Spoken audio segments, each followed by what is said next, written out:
Bun, trecem la dragii noștri Taur. Din punct de vedere al ascendentului Taur sau cei care știți că aveți Taurul în casa 1, acțiunea la voi se întâmplă în casa 12. Casa 12 este ultima casă din zodiac, așadar voi sunteți într-un proces de închidere a unui ciclu important, probabil de 28 de ani din viața voastră sau cel puțin din ultimii 7 ani. Um, Saturn și Neptun în casa a 12 încearcă să te pună în acțiune într-un fel sau altul, da? Pentru că vorbim despre energia berbecului în casa 12, să te pui în acțiune, să-ți rezolvi anumite uh,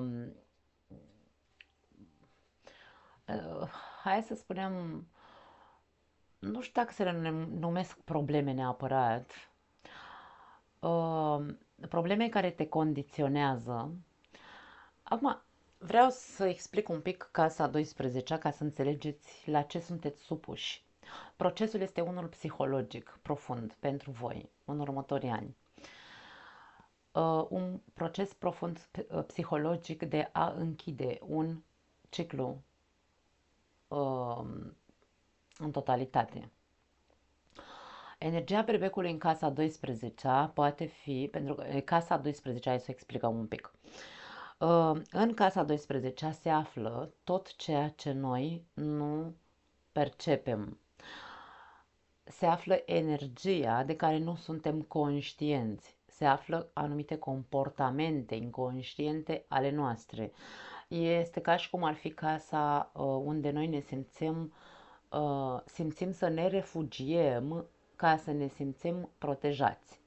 Pentru că reprezintă, metaforic vorbind, casa uterului sau viața intrauterină. Așadar, având berbecul aici, e ca și cum ascendentul Taur are cumva ascunsă această energie de acțiune, de impuls, de voință, da, să facă anumite lucruri.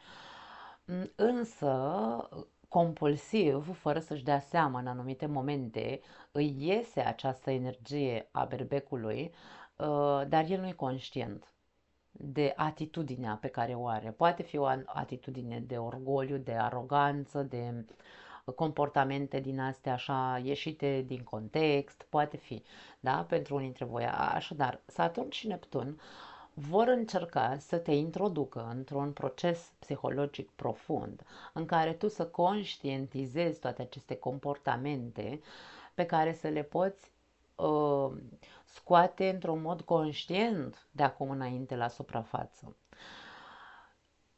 La tine procesiunea se produce pe dinăuntru, da? De aceea, pentru cei care aveți nevoie să faceți terapie, este o perioadă extrem de benefică ca să vă rezolvați problemele de introversie și ieșirile abuzive, agresive câteodată.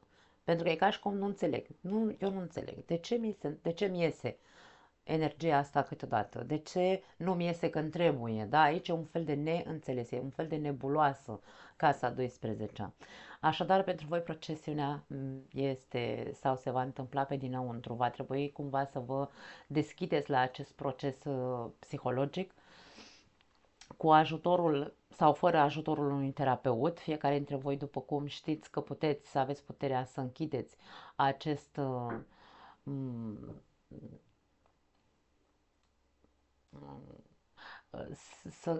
nu să închideți da, să închideți acest proces, să-l faceți într-un mod sănătos, asumat, în care să conștientizezi, da, domne, am o problemă aici, trebuie să o rezolv cu mine însumi, cu ceea ce s-a întâmplat în viața mea în atâția ani de zile.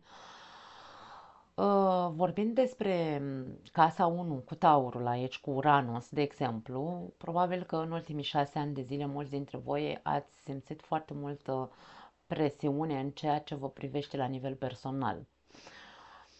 Poate că Uranus se-a adus surprize peste surprize în ceea ce te privește. A încercat să-ți dea toate măștile jos. Masca din Casa 1, pentru că Casa 1 este cartea noastră de vizită pe care o afișăm, da? Afișăm fiecare ce vrem în exterior. Persoanele ne văd într-un fel anume. Tu poate ai încercat să afișezi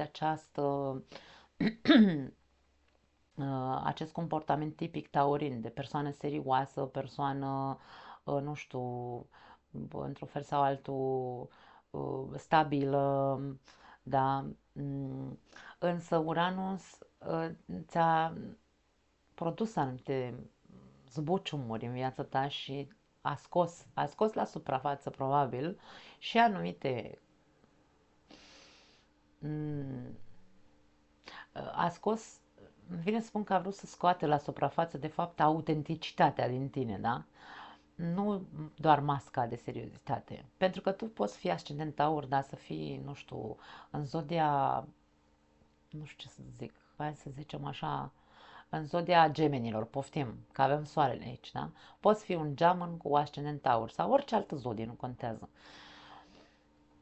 În momentul în care vorbim despre un geamăn cu ascendent taur aici, tu, de fapt, esența ta din punct de vedere solar și dorința ta de a străluci este să fii, nu știu, o persoană liberă, să fii o persoană intelectuală, să te simți atras de persoane inteligente și așa mai departe. Însă, ca ascendent taur, poate că fațeta pe care tu o lași să se vadă la tine este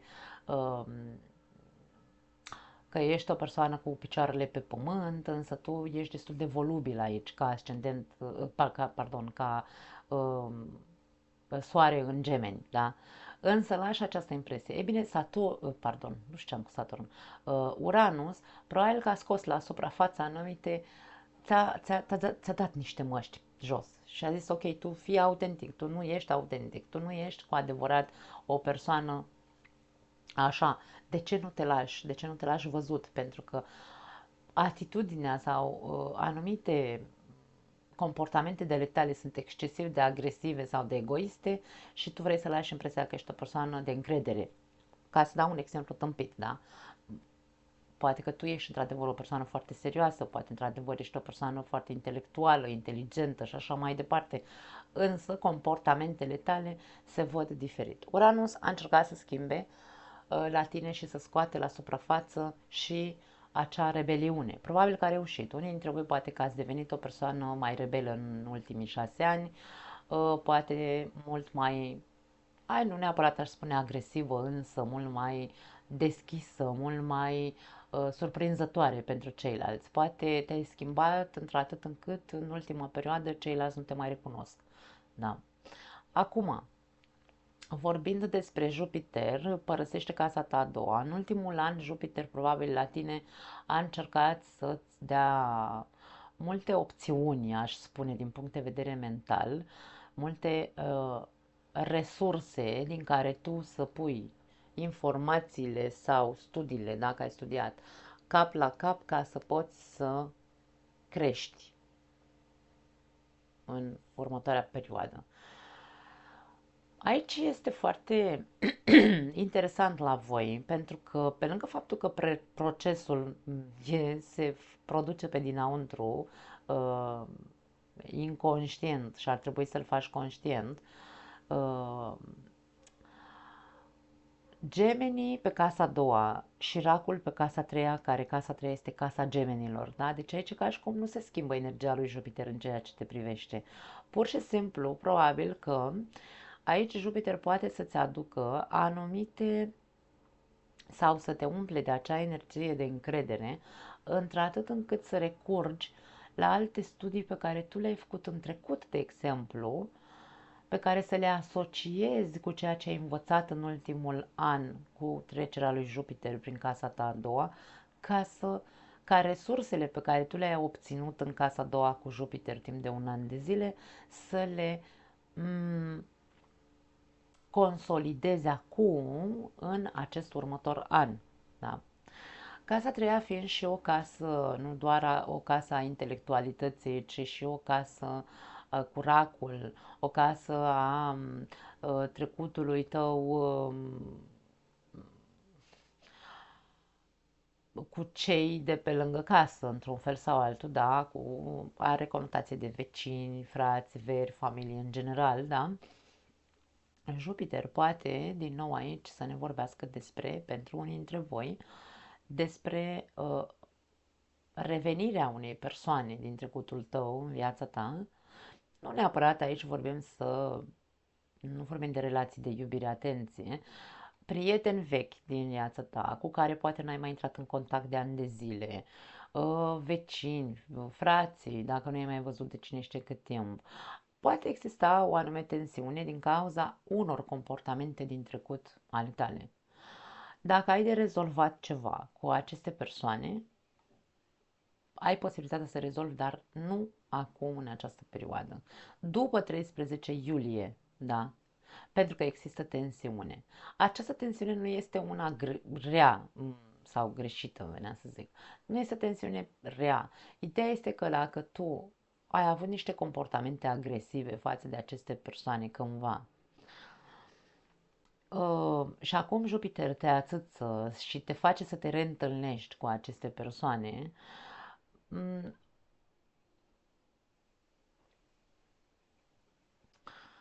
nu este un moment în care e un moment să se rezolve lucrurile, însă e un moment să încercăm să conștientizăm, pentru că dacă aici comportamentul e inconștient, poți să repeți ce ai făcut în trecut. Să ai același tip de comportament, același tip de conversație agresivă sau acuzatoare față de ceilalți, da. Așadar, ține-te în frâu, pentru că energia nu este una care să favorizeze nici cu Marte din casa ta a patra, care aici are legătură, totul are legătură cu casa, trecutul, vecinii, frații, verii și așa mai departe, în care acțiunea este cumva, ni se spune într-un fel sau altul că mai bine, dacă simți într-un fel sau altul că ai chef așa să dai pe din afară, cel mai bine este să te ții în frâu. Spun asta doar din cauza berbecului în casa 12-a, pentru că comportamentele sunt inconștiente. Ok?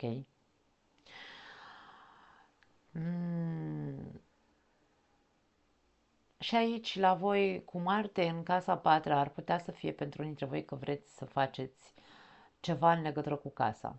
Ori să vă faceți o reformă în casă, ori să vă cumpărați și voi o casă sau un teren sau, nu știu, ceva de genul. Să te muți. În cazul în care, de exemplu, vorbim așa, ești constrâns, hai să zicem că ești mai tânăr și stai cu părinții, da? Cheful tău cu Marte aici, ai foarte mare energie de a pleca de acasă, ca și cum, băi, nu mai suport tensiunea de acasă. Toată lumea îmi zice, trebuie să faci aia, trebuie să faci așa, trebuie să faci așa, vreau să mă eliberez. Aici e o tensiune de eliberare, pentru că Uranus cere libertate. Ești întărâtat să te eliberezi de anumite condiționări de acasă, de exemplu.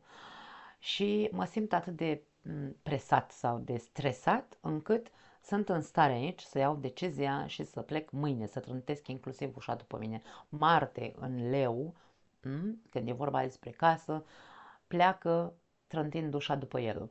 Și aici ca și cum, ok, stai, un pic de asumare, maturizare, pentru că vor exista consecințe. Eu de-aia încerc să avertizez, încercați să fiți coerenți și să vedeți dacă într-adevăr, acum, dacă există o tensiune de, nu știu, violență sau nu mai suport să stau în casă cu părinții pentru că toată ziua tata sau mama toată ziua mă bocăne la cap și n-am avut curaj până acum, da? N-am avut curaj să acționez până acum. Acum, cum sunt mai rebel, pentru că m-am schimbat în ultima perioadă, uh, pot să protestez cel puțin sau să le țin piept acuzațiilor sau, da? Deci poate fi benefic, depinde, după cum am spus, eu n-am de unde să știu ce se întâmplă cu adevărat în viața fiecăruia dintre voi. Ideea este că din punct de vedere emoțional vei fi mult mai ațățat, din punct de vedere uh, mental și a face conexiuni mentale, să zici, ok, asta nu-mi convine, asta nu e ok, asta nu știu ce, ești foarte, foarte activ. Dacă este despre supraviețuire și eliberare pentru că nu-ți rămâne altceva de făcut, atunci e ok. Dar dacă este doar pe contre și pe lupte de putere, atunci nu. Ok? Atenție! Marte poate fi foarte furios în ceea ce privește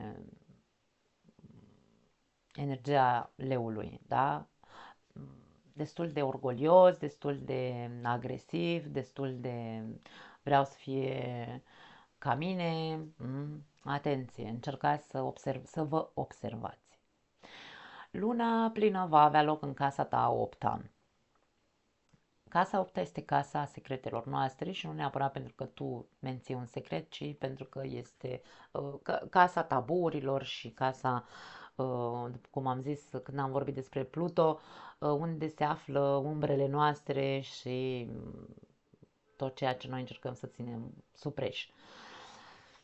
Având o lună plină, vorbim despre ceva ce probabil se pune în lumină în legătură cu aceste lucruri. Ori tu vei recunoaște anumite, nu știu, fațete de ale tale și asta este foarte pozitiv ca să poți să începi acest proces care funcționează pe dinăuntru, da? Pentru că este tot o casă de apă aici, casa 12 este tot o casă de apă, casa a 4 este tot o casă de apă, așadar multă activitate în casele de apă, casele de apă ne fac să fim foarte, foarte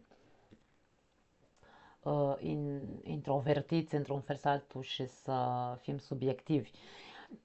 Dacă tu aici pui lumină în aceste lucruri, taburi, rușini, nu știu, ce crezi tu că ai aici în această casă, ca să te eliberezi de ele, să închizi un ciclu. Acest ciclu a unei luni pline poate fi de acum un an jumate, poate fi un proces pe care tu l-ai început acum un an jumate sau o intenție pe care ai avut-o acum 6 luni de zile și acum în sfârșit ajung la concluzia că ok, nu mai e bine să țin în mine aceste lucruri și trebuie sunt pregătit să vorbesc despre ceea ce zace în mine aici și îmi face rău, da.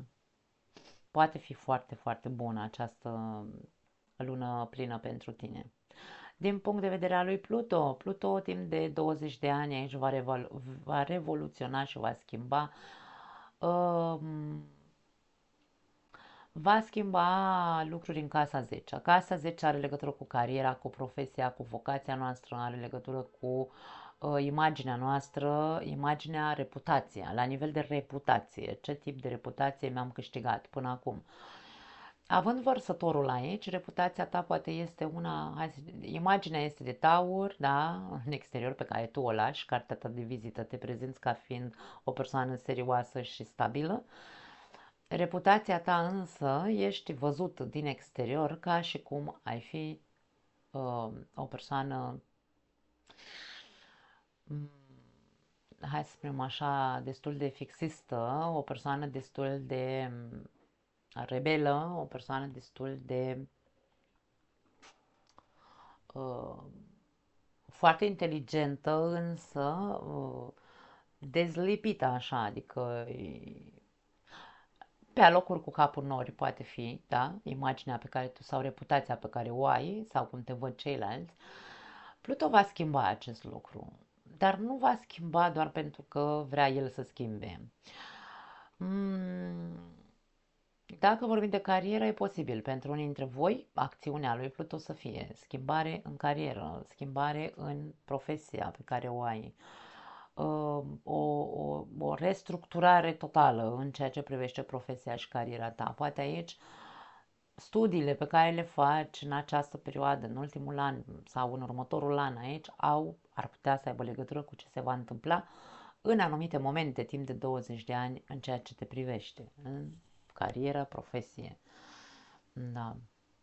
Poate aici cu vărsătorul pe casa 10, unii dintre voi poate chiar sunteți atrași de această lume misterioasă, ocultă, poate alții dintre voi cu tehnologia, da, cu a lucra în echipă, să lucrezi în echipă tehnologică sau legat de tehnologie sau ceea ce tu faci bine cu mâinile tale, multă creativitate, poate să fie și independență, să-ți faci o afacere proprie. În legătură cu calculatoarele, cu ce-o fi, nu contează aici. Când vorbim de tehnologie, putem să vorbim de toate, da? Cam asta este ideea, aș spune într-un fel sau altul, în ceea ce te privește în această lună. Nu cred că mi-a scăpat nimic, voi revizui un pic să vedem. În cazul în care mi-a scăpat ceva, nu. Da, nu cred. Așadar, dragii mei, dragi tauri, ne oprim aici pentru voi. Nu pot să spun decât încercați voi să captați mesajele printre linii, pentru că voi știți cel mai bine ce se întâmplă în viața voastră și cum percepeți voi aceste energii. Ok, vă pup, ne vedem în alt material. Ciao!